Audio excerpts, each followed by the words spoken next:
क्या बोलते हैं मराठी लोग इधर बैठे? कौन बोला? कभी बोला हमारा ये लेकिन कौन सा जगह पे ये तो बताइए। प्रकार का काम ही है। अरे लेकिन कहाँ बोला है ये तो बताइए। हमने यहाँ तक नाम तक नहीं दिया है हम लोगों ने। ये बात नहीं लिया तूने, नाम नहीं लिया है। आपने क्या बोला? वो उसके साथ से ना सामने में उसी की बहू है। पत्रकार के गलत है। पैसा बाहर निकालने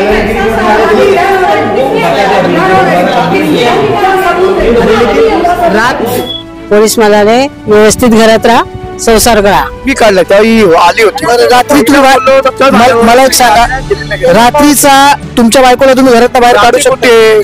6 की 7 वाजले होते. मला ते सांगत होते की तिला बाहेर काढा मॅडम, पण करू शकत नाही म्हणून त्यांनी सत्याला आणलं. बिहारी असो, गुजराती असो, ख्रिश्चन असो, मुसलमान असो, आपण जे महाराष्ट्रात राहतोय ते आपण सगळे महाराष्ट्रीयनच आहोत. तर महाराष्ट्रीयन लोकांचा पण तुम्ही रिस्पेक्ट ठेवा. टॉप 10 महाराष्ट्र न्यूज चॅनल मधून मी दीपक कोटेकर. यावेळेला मी उपस्थित आहे विरारच्या पोलीस ठाण्यात. 2 दिवसापूर्वी आपण एक बातमी दाखवली होती. राधिका जिराटकर यांना भर रात्री एका सत्यासिंग नावाच्या परप्रांतीय महिलेने घरातनं बाहेर काढलं होतं. खरं तर हे कौटुंबिक वाद होतं. नवरा बायको काही करतील, सासू सासरे काही करतील, हे त्यांचा आपत्तीचा विषय आहे. परंतु एक महिला रात्री जाऊन एका महिलेला घरातून बाहेर काढते आणि ती असं म्हणते की मराठी लोकांना आम्ही दांड्याने मारू. जाणून घेऊ आपल्या सोबत आता राधिका जिराटकर पण आहेत. आता कसं वाटतंय तुम्हाला? न्याय मिळाला? नाही मिळाला मला. तुमच्या आभारी आहे मी तुमचे. पोलीस काय म्हणाले?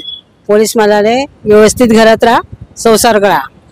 हा, काय समस्या काय होत? मी काय तुम्हाला सांगतो, आता तुम्ही बोललं ना ते येऊन त्यांनी बाहेर काढलं नाही. मी हे घेऊन आलो, तो सामान मी काढलं तेव्हा आली होती. रात्री तुम्ही मला एक सांगा, रात्रीचा तुमच्या बायकोला तुम्ही घरात बाहेर काढू शकते? 6 की 7 वाजले होते. रात्रच झाली ती. रात्री बरोबर आहे, पण मी घेऊन जात होतो नवरा मी होतो ना, तर ती कुठे घेऊन जाणार? सत्यवानांचं काय हे पाहिलं. 20 लाखाचा काय विषय? 20 लाखाचा काय विषय होता? हे बघा, मी आलो स्वतः. मॅडमने मला फोन केला, कुठे आहे? 1 मिनिट थांब. मला बोलले, फोन करून बोलले तर तुम्ही कुठे आहात, तुम्ही या. मी गेलो, मला विचारला तेव्हा माझ्या बायकोला मी घेऊन जायला. तुम्ही बायको सामान घ्या आणि घेऊन जा तुमच्या बायकोला. इथे या आजीला तुम्ही म्युन्सिपालिटीत काम करता? हा, बरोबर आहे. मग तुमच्याकडे कोण मराठी समाजसेवक मिळाला नाही का? मी एक समाजसेवक, मी यांच्यात असतो. मग सत्यासिंगला कशाला आणले? सत्यासिंगला काय आता आले, आपण काय करेल? माझा प्रश्न तुम्हाला असा आहे, माझा ऐका ना, ऐका जिरवटकर, माझा प्रश्न तुम्हाला असा आहे की तुम्ही मराठी आहात ना? मराठी आहे ना. तुम्हाला मराठी समाजसेवक नाही मिळाला? नाही भेटला ना आम्हाला. भैया भेटला? हो, ऐका दादा, यांना आम्ही बोलवलं, यांनी नाही केलं. तर किती लपडे आले ते यांना माहिती आहे. हे पण मराठीच आहे. तेव्हा किती लपडे आले, हे लपडे मध्ये कसे खोटं बोलतात. त्यांना तिला हकलायची होती, प्लॅन होता. मला ते सांगत होते की तिला बाहेर काढा मॅडम, पण करू शकत नाही म्हणून त्यांनी सत्याला आणलं. तुम्ही पहिल्या बायकोला का सोडलीत? पहिल्या बायकोला का सोडलीत ते सांगा. पहिली बायको कुठे आहे तुमची? ते पहिल्या बायको घटस्फोट झालेले आहे आणि ती तिच्या घरी आहे. तुमची जी पुतणी आहे त्या पुतणीने तुम्ही तिच्या अंगावर हात टाकला असं देखील तुमच्यावर आरोप गोष्ट आहे. ती खोटं बोलत होती? किती गोष्ट आहे? माझ्याशी बोलली ती. तुम्हाला हे माझ्या असेल ना, घरी यायचं आहे का हे नाट्य करायचे मला ते सांगा. हिच्याबरोबर राहायचंय तुम्हाला? राहायचं म्हणतो, घ्यायला आलो त्यावेळी तुम्ही राहणार? राहणार नाही, व्यवस्थित राहणार? याला तिने आहे ना पाहिजे माझ्याशी. तुम्ही राहणार? त्यांचं पण म्हणणं बरोबर. त्यांना जेवण बनवून द्यायचं. तुम्ही भाऊ आहेत का?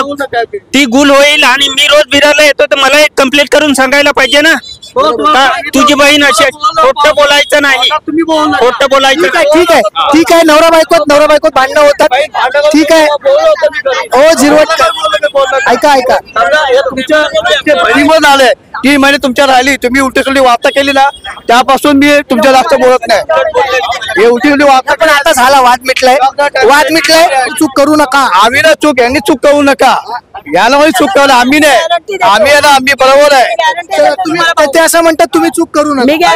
काय वाटतं तुम्हाला यांच्याविषयी काय वाटतं? मला बरोबर आहे ना.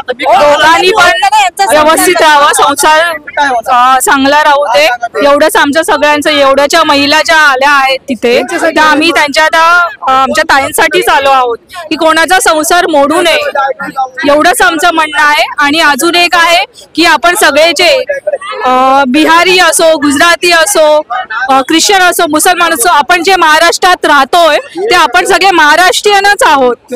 हे उद्देश ठेवून तुम्ही राहा. जसं आपण भारतात राहतो म्हणजे आपण सगळे भारतीय आहोत, तसं आपण महाराष्ट्रात राहतो म्हणजे आपण सगळे महाराष्ट्रीयन आहोत. तर महाराष्ट्रीयन लोकांचा पण तुम्ही रिस्पेक्ट ठेवा.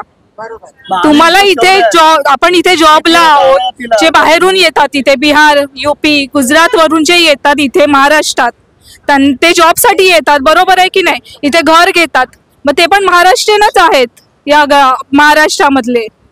मग ते डोक्यात ठेवून बाकीच्यांनी पण मराठी लोकांना कमी लेखू नये. खरं आहे की महाराष्ट्रात राहून मराठी लोकांना कमी लेखू नये. ताई, तुम्ही आता आतमध्ये होतात, पोलिसांनी याच्यामध्ये काय भूमिका घेतली? पोलिसांनी अक्षरशः मी बोलेन तर एक वडीलधाऱ्यांसारखी भूमिका घेतली आहे.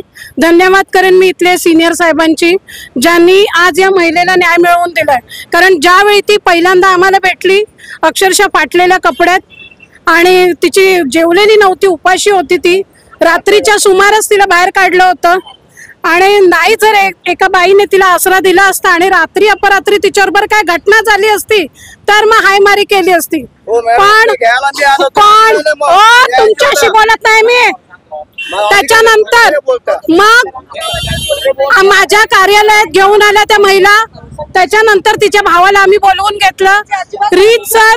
रीतसर पत्र आम्ही पोलिसांना दिलं, CP साहेबांना दिलं आणि आज त्या पत्रात अर्जाच्या चौकशीच्या अनुषंगाने आम्हाला इथे बोलवून घेतलंय, पोलीस स्टेशनला बोलवून घेतलं. पण साहेबांनी दोघांची बाजू ऐकून, तिघांची मी म्हणेन, सासू, सून, नवरा यांची बाजू ऐकून आज त्यांना व्यवस्थित न्याय दिलेला आहे. नवरा तिला सांगतोय मी तुला नांदायला घेऊन जातोय आणि त्याला नांदवावं लागेल. कारण आतापर्यंत भलेच ती एकटी असेल, पण आता तिच्या एवढ्या बहिणीने झालेल्या आहेत, या सगळं लक्ष देणार तिच्यावर. दुसरी गोष्ट, हिला बाहेर काढण्यासाठी माध्यम बनवलं होतं सत्या सिंग म्हणून, कर्ली सेनेची समाजसेविका जी UP बिहार मधून आलेली आहे. संपादक संदीप जे UP बिहार मधून आलेले आहेत. एखादं कुठलंही 3rd क्लास चॅनल काढायचं आणि त्याच्यावर जिथे म्हणजे खरंच अन्याय होतोय, 41 बिल्डिंग नालासोपारे तुटतायत. नायगाव मध्ये खुलेआम गोळीबार झाला, ते लाईव्ह दाखवायला यांच्याकडे वेळ नाही. पण एक संसारिक बाई जी संसार करते, जी भाजी आणायला मार्केटमध्ये गेली, तिचं लाईव्ह दाखवून तुम्ही तिला सामानासकट घराच्या बाहेर दाखवता. आम्ही या सत्या सिंग नामक जी समाजसेविका आहे आणि जे संपादक आहेत संदीप, त्यांचा आम्ही निषेध करतो आणि आम्ही निषेध करतो आणि आम्ही इथल्या सिनियर साहेबांना सांगितलंय तिच्यावर आणि त्या संपादकावर गुन्हा दाखल झाला पाहिजे. कारण मराठी माणूस हा माझ्या डोक्यात जातो. ह्या अशा लोकांना, UPच्या लोकांना आम्ही सहन करून घेणार नाही. तुम्ही इज्जत द्याल तर महाराष्ट्रात इज्जत मिळेल, नाही तर मग आम्हाला पण आमच्या छत्रपती शिवाजी महाराजांनी तलवार घ्यायला शिकवली आहे. आपण जर पाहिलं तर या प्रकरणामध्ये राधिका जिरवड यांचा घर आता संसार जो आहे तो बसवण्याचं काम या सगळ्या महिलांनी केलेलं आहे. असं असताना ही सत्या सिंग नावाची जी काही महिला आहे तिच्यावरती गुन्हा दाखल करावा अशी यांची आता मागणी. आता पाहण्यासारखं ठरेल की पोलीस यामध्ये काय भूमिका घेणार. आपल्याला हे सर्व विषय काय वाटतं, कमेंटच्या माध्यमातून आपली प्रतिक्रिया आम्हाला नक्कीच कळवा. Top 10 Maharashtra news, Vasai Virar.